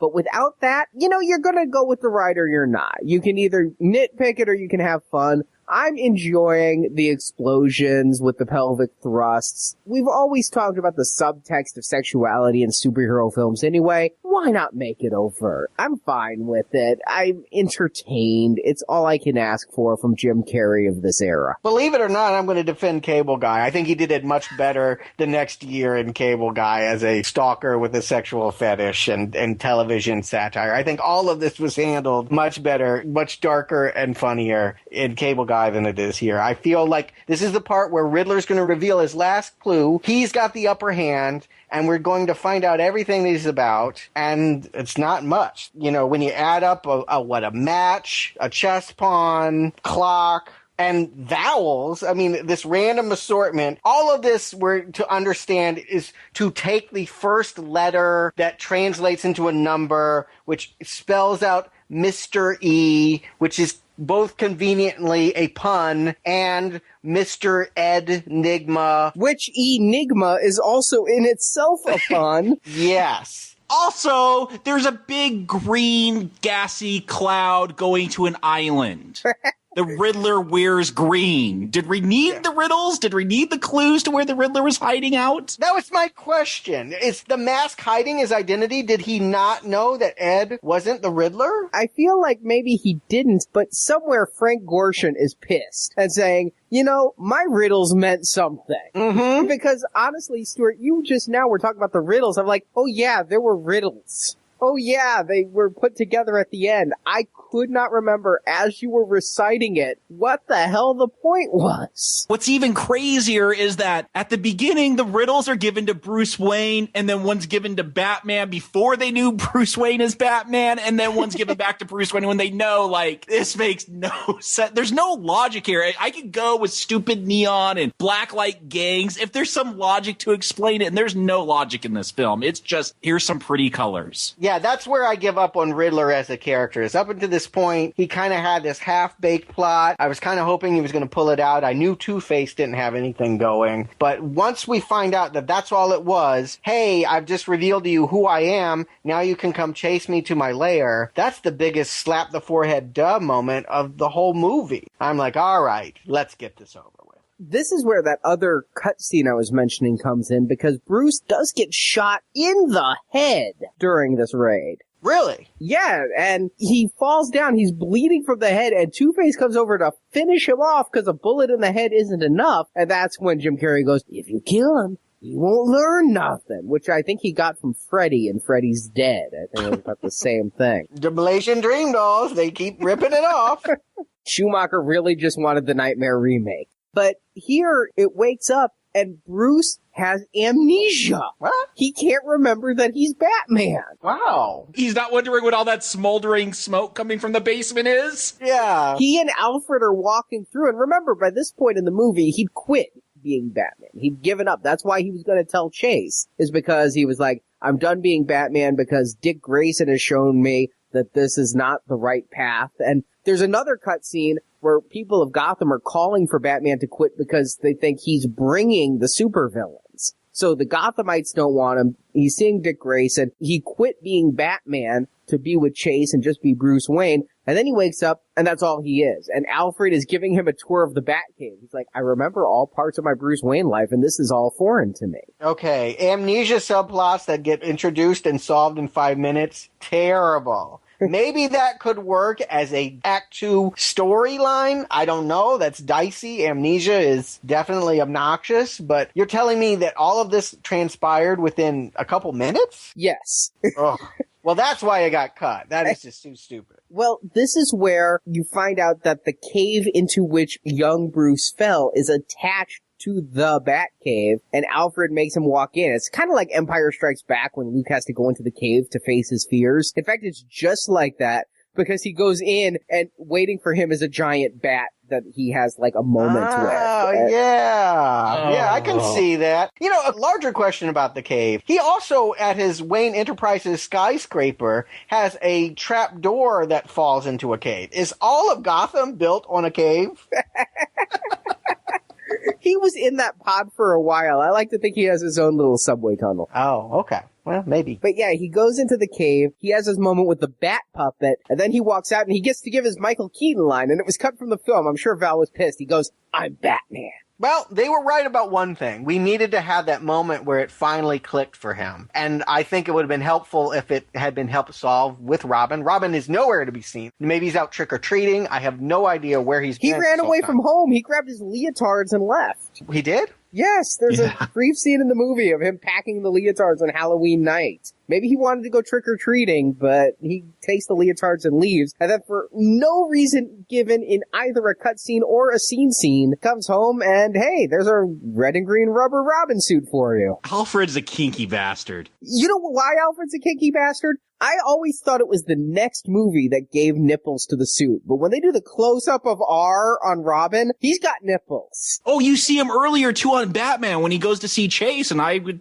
I get hard nipples when I was around her, too. That's not all that was hard when you were around her. The fact that it's fake rubber, how is that even appealing, though? It's not like it's a skin-tight suit and that these are their bodies. I mean, there's not even a turn on here. We can all put on that garish rubber plastic. I don't understand, if this is supposed to be sexing it up, how that actually works here. I like that in this movie. I don't think they called it out in the Keaton ones. But here, they call it out, you're wearing rubber. I mean, in the last one, they talk about body armor. Chase calls it out. You're wearing black rubber. Like, that is kinky S&M when you straight out call it out like that. Yeah, I think that the Catwoman Batman thing did it much better in a more sophisticated, adult, funny way. But yeah, I guess that's an attempt at comedy here. No more Batmobile. The cool car is gone, but at least he still has his Batplane and Batboat. And they really try, speaking of things that were done cooler in previous movies, they again have the Batplane fly in front of a full moon, and just not the same feeling. No, they don't commit to it. I thought, are they going to try to recreate that scene? No. They just fly by the moon. And why take two modes of transportation? Oh yeah, so both can be shot down. And you can sell two toys. Not this movie. Next movie. I couldn't buy a Batboat? I don't know. I don't think so. But next movie, we'll talk about it. This movie, the toy companies weren't on board until very late. And by that point, they were already making figures for characters that weren't even in the movie. They weren't on board for this pre-production. But yeah, it does feel like it's just getting his gadgets out there. And again, both get shot down. And at this point, I'm just thinking Batman needs to stop making any vehicles that aren't mobiles, because every other one blows up. Well, come on, the mobile already got blown up. That's true, it did. Twice now. Yeah, everything breaks here. And I guess he just has unlimited sources to keep replenishing it. Probably paid for by all the people that buy the action figures and then will go buy the next one. I mean, it does feel like consumerism on display here. That's the real joke. That would have been great if they went that Watchmen path with that Bruce Wayne was rich making Batman dolls. But holy rusted metal Batman! I think the joke should be attempted. I think they should have found a better way to implement it, but... Have you heard this script that we've been going through? Wanted them to come up with something better? I honestly think that I like the way it's delivered. If the entire ending was about using the holy rusted metal to sink the fake island. The fact that he goes, the island is metal and it's full of holes, and we never bring it up again, that's where it's disappointing. I just love Chris O'Donnell's enthusiasm when he delivers the line and Val Kilmer's just like, oh. I do love Kilmer's reaction. That is great, because there's a joke being played on him. I go with it. It's a nice nod. They punk the audience. Yeah, it got a big reaction, and I think that it should have been tried. And then Robin kicks the living crap out of Two-Face and then vamps for the camera while Two-Face is about to fall to his death, but no, Robin goes, I'd rather see you in jail. I guess they need to do that. This is a comic book movie. They're not trying to create tortured characters. They're trying to excise all of the duality here. Robin needs to be the good guy. He can't kill for vengeance sake alone. That said, it's very obvious that he's walking into a trap by doing so. I wish that he had, had the bat cuffs ready, but whatever. At this point, I'm starting to get tired of people hanging off cliffs and people falling, especially Batman and Robin falling, because they have the batarangs. We know how every time they plummet will end. Oh, this ending is infuriating. Batman, essentially, he's had to choose about his duality. Can I be Bruce Wayne? Can I be Batman together? And now here's the choice. You can have your love interest or your new partner. You can have your normal life or you can have your guy that's going to help you fight super criminals. And he must make this choice. Oh, wait. No, he doesn't. Because they both fall down the same tube? I was pissed about that when I was in my 20s. It's extremely insulting. You have to make a choice. If it's an impossible choice, you need to show him find some clever way to supersede that and rescue both. Otherwise, this makes no sense. I don't know why you're asking for cleverness. Right before this scene, we see him destroy the box. And how does he destroy it? He just throws a batarang at it and for some reason has sonar detector eyes to do. I don't know. Hey, Arnie, I gotta ask. When they destroy the box, they do some visual effects with Jim Carrey and his head wobbles, and it essentially means that not only will he not be taking people's minds anymore, and he may actually be crazy or brain damaged. I'm wondering, in any version of the script or any other scene, did he die? Some Scanners kind of stuff should have happened. Never. In fact, Schumacher wanted to make a very kiddie-friendly film where Batman didn't kill anyone. He won't even commit that Two-Face dies after that huge fall. What? Yeah, he goes, well, he might have come back. We don't know he's dead. That's not in the film, though. All we see in the film is that he's collapsed at the bottom, and it's a hand sinking in between watery rocks. I mean, he fell some distance, but we don't see a body. We didn't see it land. We don't know what state he's in when he got to the bottom. He should be dead, but if they really wanted to bring in more Tommy Lee Jones, yeah, I guess they could have done that, but who the hell wanted that? I always took it that he dies, and what I love, because it's Batman, Two-Face, you gotta flip your coin. And then he just throws a bunch of coins at him from his bat coin purse, and Two-Face loses his balance and falls. And so basically Batman kills Two-Face, and I love how pissed off Robin looks. Like, you just told me the last hour and 45 minutes I can't kill this guy, and now you kill him. You take that moment away from me. Like, look at his face in that scene. He is pissed. I actually took it all a different way. I took it that Batman just intended to stymie Two-Face. It was Two-Face's choice to reach for the coin, lose his balance, and fall. And when I'm reading Chris O'Donnell's face there, I feel like it's satisfaction, like vengeance fulfilled. He wasn't pissed that Batman did it. He was happy that that base desire to see Two-Face burn was fulfilled. He was trying to take the high road, but happy that the low road hit. And he has no story arc that way either. Like, he doesn't learn his lesson either interpretation. This ending is a letdown, not only because I think the action is bogus, and not only do I think because they cheat and just have Batman have obvious solutions to problems that should be tougher, but this was all hinging on overcoming the psychological torment, that Batman had to become Batman, cohesive, that Robin had to be cohesive, that they were going to forge this new relationship and not be tortured anymore. That's the point. Tim Burton is gone. Dr. Burton is going to work on crazy Jim Carrey at Arkham Asylum, but these guys, they're ready for the next level. They're ready for something new, and I just don't think that's been achieved here at all. I mean, I feel like I was so with this part of the story working, and even that is a letdown in the end. So Jacob Stewart, flip a coin. Do you recommend Batman Forever? Jacob. I don't need to flip a coin. I'm not in two minds about this film. My problem with this film is that it doesn't know what to do. I really feel it wants to transition itself from the Burton dark noir aesthetic, creepy, to this lighter, friendlier, kiddie version, more commercial. They want to sell Happy Meals again. And I'm not against that. I talked about it way back with X-Men 3: The Last Stand. I feel that's a very commercial film, but it was my favorite out of those films. It's the one I watched the most, besides X-Men First Class. But it doesn't work here. There's no inherent logic to the storytelling. I could go with neon Tommy guns. I could go with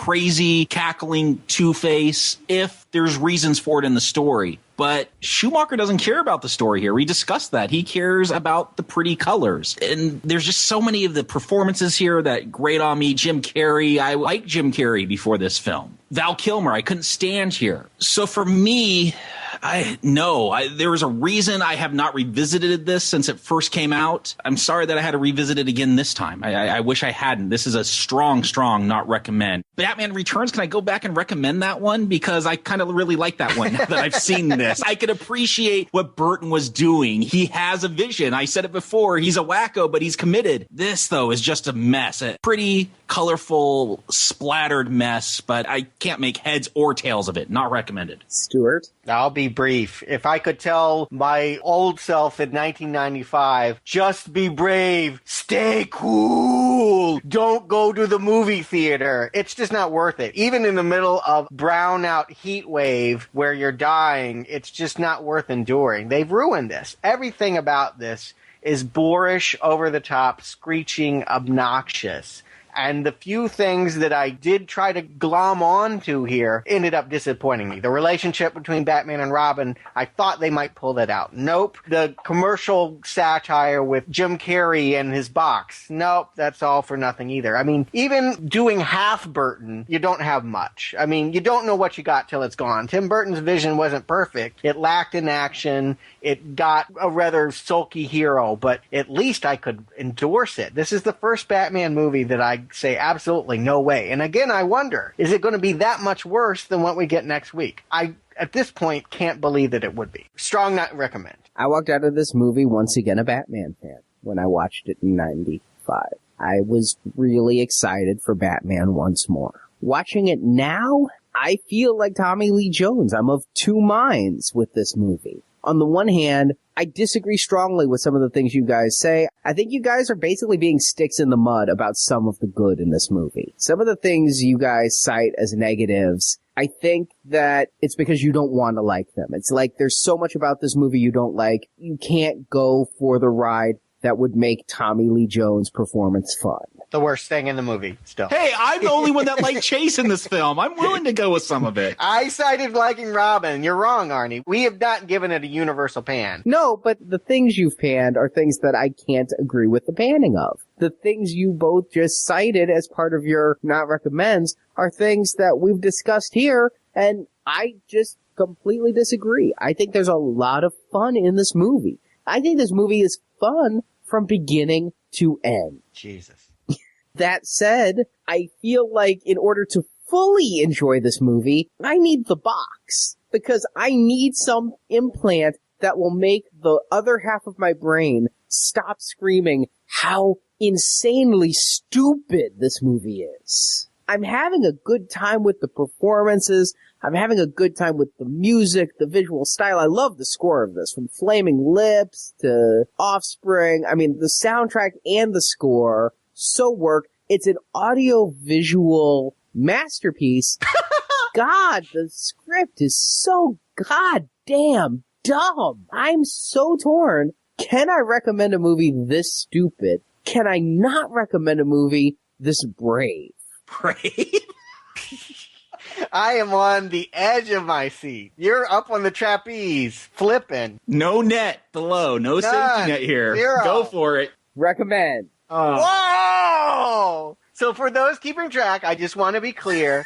Batman 66, no. Batman Returns, no. Batman Forever, yes. Correct. I stand by it because I will never watch Batman Returns again. I will never watch Batman 66 again. I will watch Batman Forever if it comes on. Wow. No, Batman never. Never. Not forever. This one's a strong not recommend. We're just on opposite ends of the post. And what's weird is I didn't think we were that far apart when we were talking about it, but now I'm hearing brave masterpiece. This is really Tron Legacy all over again, where we read the entire show and come out with two different opinions. Yeah, wasn't that horrible? Oh, you loved it. Oh, okay. I agreed with all of your points about the plot and the nonsensical bits of it. but I can't deny that this was a fun ride. And you're right, Jacob, when you cite Tron Legacy, that is the closest time before this that I can just say I was so struck by the visuals and the mood that I was able to write off a week's story and just take it more as an audio-visual piece of art instead of as a storytelling device. Wow. I imagine the novelization of this must really suck. Who's doing that on Books and Nachos? Not me.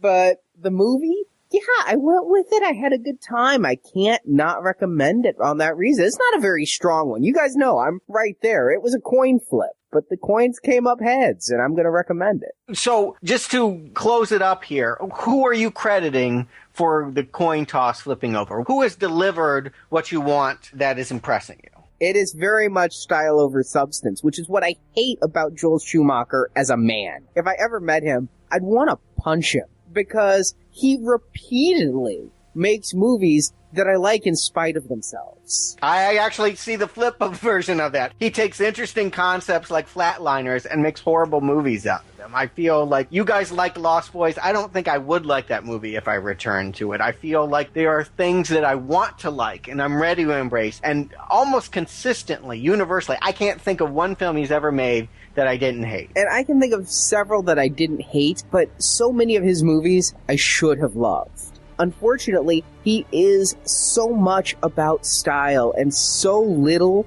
about plot that he prevents me from loving his work. So you like it, but you really want to love it, is what you're saying. Right. If there had been a coherent plot, not even a great plot, a coherent plot, I could have loved this movie. Wow. Okay. But anything that came out of people's mouths was just babbling nonsense. Yeah, all right, well, we can agree on that. Kiva Goldsman's screenplay is the absolute pits, and I think that's what I responded to most. You can do whatever you want with the lighting. You can give me a Batmobile that drives up the side of the wall. At the end of the day, if you hand me this garbage and say it's a story, I'm going to slap you in the face. So that's just the way it is. I completely agree with you. The story sucks, and usually I'm the story guy, which is why when I choose style over substance, it probably seems like Whiplash. It's very rare that I do, but this is one of those rare cases that I'm like, I'm just too taken with the vision. And Schumacher, this can blow up in my face. Not his, but mine. Phantom of the Opera is the epitome of where he goes overboard and starts preferring to spend his time painting people in gold body paint instead of making a good movie. Oh wait, Phantom of the Opera is? I thought that was next week. Yeah, don't forget, Akiva Goldsman and Schumacher, they will be returning, not Kilmer. A lot of these players do disappear, but O'Donnell and the scriptwriter and the director all decide that there's more here. And Commissioner Gordon in outfit. Although he may not live through it. God knows I might not either. Before we get there, guys, we do have another podcast for donors. Yes, as of this recording, I have not seen Prometheus, but if you click on the donation button and pay $10, I have. And you can finally hear my thoughts on the most anticipated movie of the year. By a hair. I mean, I really want to see Dark Knight Rises, but I gotta say, if I could only see one movie in 2012, it's Prometheus. So go and dig up that change. You just listen to Batman Forever. I know it's worth more than that. I mean, find it in your heart and listen to Alien, Aliens, Alien 3, Alien Resurrection, Prometheus. It might be the wisest $10 you ever spent. And if you go above and beyond and donate $25 or more, you also get Jacob Stewart and I reviewing the 3 Spielberg movies, Close Encounters of the Third Kind, E.T. the Extraterrestrial, and War of the Worlds. We need your donations in order to keep going. If you read the Fox article about us, you know it's your donations and your feedback and your support. It keeps the website operational. So please head to nowplayingpodcast.com, click the donate button, and get our thank yous. But as for Batman, will Stewart survive to the end of the Batman retrospective series? Will Arnie go against grain and recommend another Schumacher film? Will Jacob hit Arnie for recommending a Schumacher film? Find out next week. Same bat day, same bat website.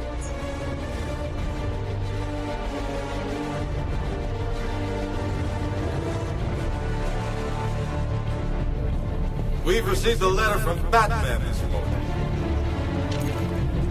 Please inform the citizens of Gotham that Gotham City has earned a rest from crime.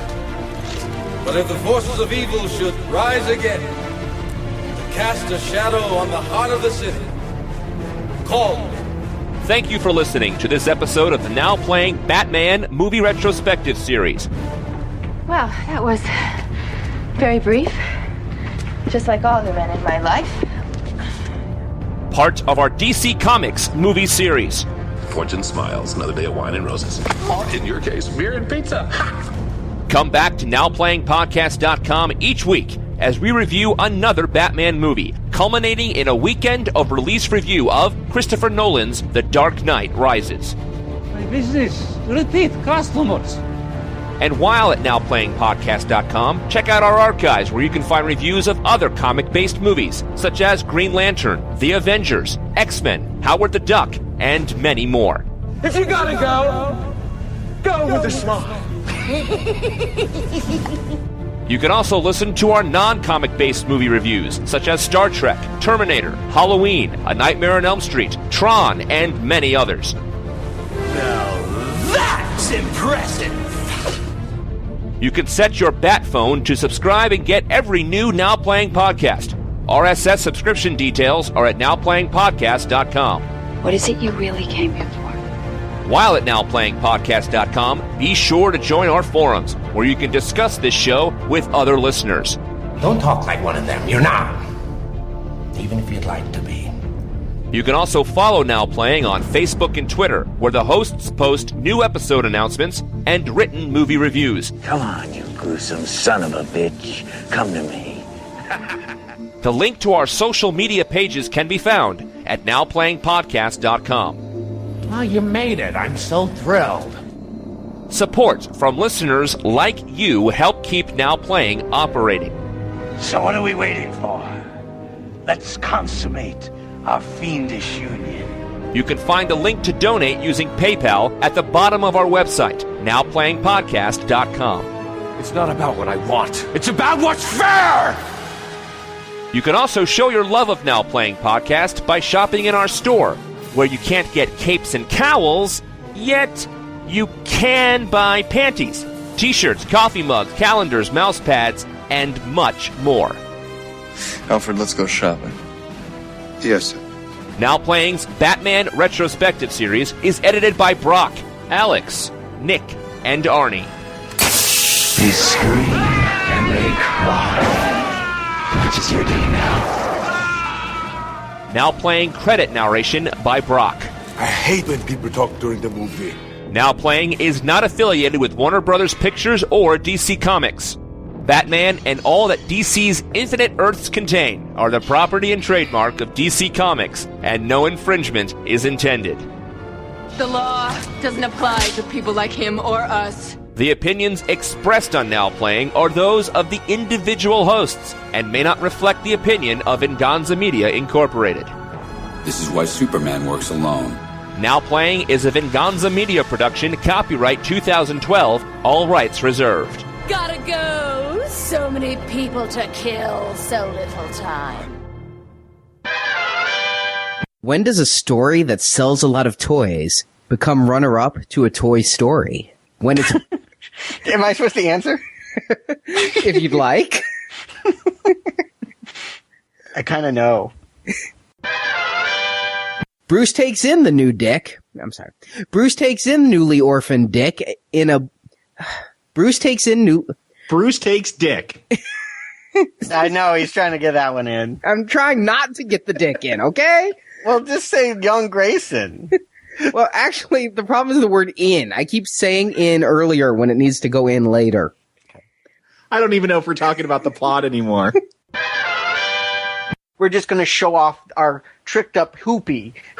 I'm hoopy. All right, that's a blooper. Butt tappet? What? Bat puppet. Well, he does show his ass in the suit-up scene, but I wouldn't call it a... What'd you call it? A butt appet? What? A butt tappet. Is that what you call it?